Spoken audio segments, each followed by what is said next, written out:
Bonjour, je suis Silène Thierry-Claus. J'ai réalisé mon stage de 3e à la Maison de la Radio et de la Musique, autrement dit Radio France, et plus précisément à France Culture, au sein de l'équipe de l'émission Les Chemins de la Philosophie.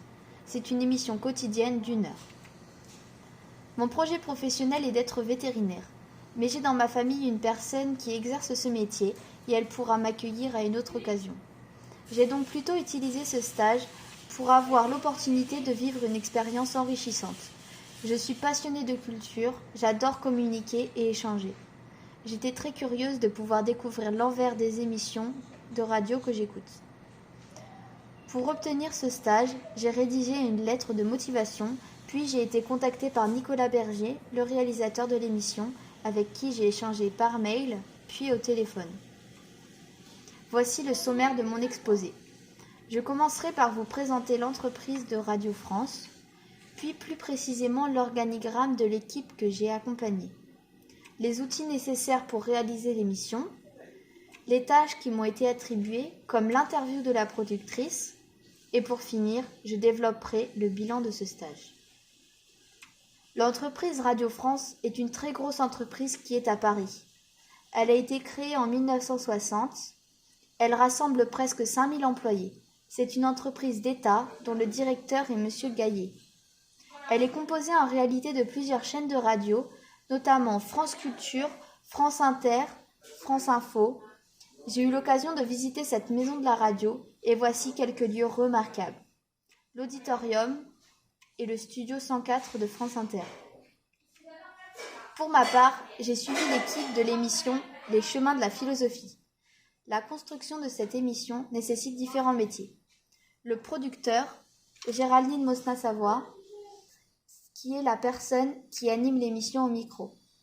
Les réalisateurs sont les personnes qui préparent le contenu sous le contrôle du producteur délégué. Ils sont aidés par les collaborateurs qui font un travail de recherche documentaire.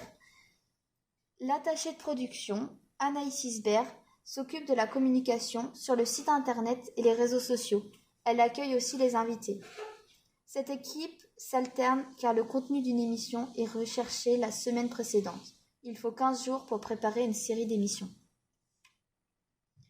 Tout d'abord, le travail de recherche documentaire se fait dans le bureau, sur internet, sur la discothèque et la bibliothèque de Radio France.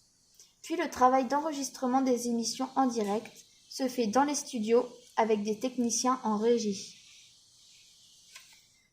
Durant ce stage, l'équipe m'a vraiment accompagnée pour que je puisse réaliser des petits travaux avec les différents métiers qui contribuent à l'émission.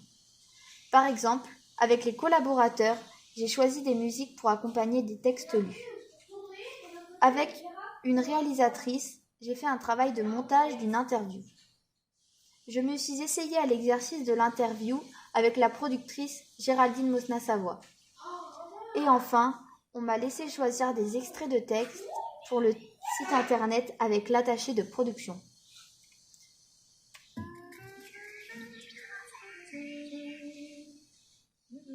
Bonjour Silène, quel métier exercez-vous? Je suis productrice à la radio sur France Culture. Comme je vous l'ai dit précédemment, j'ai interviewé Géraldine Mosna-Savoie sur son parcours pour devenir productrice. J'ai constaté que pour travailler à Radio France, il n'y avait pas particulièrement de formation orientée vers ce métier, sauf pour les métiers techniques. Pour Géraldine, elle a fait des études de philosophie jusqu'au doctorat et c'est lors de ce stage à Radio France qu'elle s'est fait connaître et a pu démarrer avec des courtes chroniques. Elle a un contrat à durée déterminée car elle a le statut d'intermittent. C'est un métier qui lui plaît car elle fait beaucoup de rencontres et d'échanges. Mais elle pense que les inconvénients de ce métier sont la précarité de son emploi et la pression du fait que sa personne est médiatique. Le bilan de ce stage a été pour moi très enrichissant. J'ai beaucoup aimé le travail en équipe lors des préparations des émissions. La recherche documentaire m'a beaucoup intéressée. Cette méthode rigoureuse va pouvoir me servir plus tard lors de mes études. De plus, je pense que la communication est une qualité à acquérir pour exercer le métier de vétérinaire.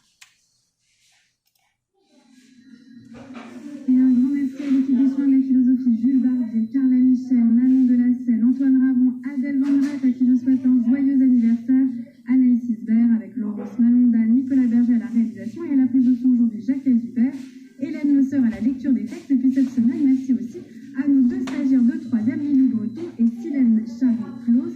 Si vous voulez écouter cette 4e et dernière émission sur Donna Haraway, eh bien, rendez-vous sur le site de France Culture à la page des soins de la philo. Merci.